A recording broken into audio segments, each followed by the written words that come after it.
খুব করে মনে পড়ে যায় সেই আগের দিনগুলোর কথা, যখন আমি অনেক ছোট ছিলাম আর এই রকম খেলায় অংশগ্রহণ করতাম। এখন আমি দাঁড়িয়ে দাঁড়িয়ে দর্শক হিসেবে দেখি যে আমার সামনে কতগুলো ছোট বাচ্চা কাচ্চা খেলাধুলা করছে। আজকে হঠাৎ করে চোখের সামনে এই ভিডিওগুলো আসলো আর দেখতে পেলাম যে এখানে অনেকগুলো বাচ্চা কাচ্চা খেলাধুলা করছিল। মূলত দিনটি ছিল 16ই ডিসেম্বর। 16ই ডিসেম্বর উপলক্ষে কি আয়োজন করা হয়েছিল সেগুলোই মূলত আমি শেয়ার করব এই ভিডিওর মাধ্যমে। তো আসসালামু আলাইকুম সবাইকে, কেমন আছেন সবাই? আই হোপ সবাই অনেক ভালো আছেন। আমি আলহামদুলিল্লাহ ভালো আছি। অন্য বছরের মতো এই বছর কিন্তু 16 ডিসেম্বর ওইভাবে উদযাপন করা হয়েছিল না। তারপরেও আমাদের এলাকায় কিছু খেলার আয়োজন করা হয়েছিল, তো আমি জানতাম না। পরে যখন দেখলাম অনেক মানুষের সমাগম, তখন বাইরে বের হয়ে দেখি যে এরকম বাচ্চা কাচ্চা খেলাধুলা করছিল। মূলত এলাকার সকল ছেলে ছিল আর মেয়েদেরও কিছু খেলা ছিল, যেখানে অংশগ্রহণ করেছিল আমার ছোট বোন। আর এই যে এইখানে দেখছেন যে লম্বা করে ছেলেটা, এটা মূলত আমাদের পাশের বাসার ভাই হয় সম্পর্কে।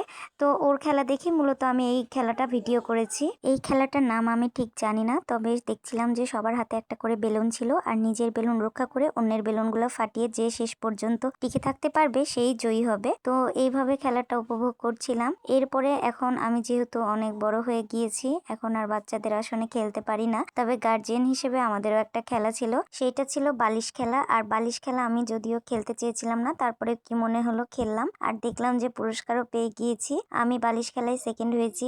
এরপরে ছোট বাচ্চাদের খেলা হিসেবে ছিল চকলেট দৌড়। আমার বোনকে আমি সেইখানে প্রতিযোগিতায় অংশগ্রহণ করতে বললাম, কিন্তু সে সবার থেকে অনেক ছোট ছিল, এই জন্য সে পারে নাই। পরে সে যখন দৌড় দিয়েছে অনেকটা যে সে পড়ে গিয়েছিল, অনেক ব্যথা পেয়েছে এবং অনেক কান্না করছিল। তারপরেও এটা একটা মজা ছিল যে সে অংশগ্রহণ করেছে। তো এইভাবে সব খেলাগুলোই শেষ হয়ে গেল আর খেলার শেষ পর্যায়ে ছিল পুরস্কার বিতরণী। তো এইখানে মূলত আমাদের এলাকার যা গণ্যমান্য ব্যক্তি ছিলেন তারা এসেছিলেন আর তারা আমাদের হাতে খেলার পুরস্কারগুলো তুলে দিচ্ছিলেন। তো এইখানে এই যে আমি আমার বোনকে নিয়ে পুরস্কার নিতে চলে গেলাম, যেহেতু সে পারে নাই, অনেক কান্না করছিল, এই কারণে তার অনেক মন খারাপ ছিল। এই যে আমার পুরস্কার। ভিডিওটি কেমন লাগলো অবশ্যই কমেন্ট করে জানাবেন। আল্লাহ হাফিজ।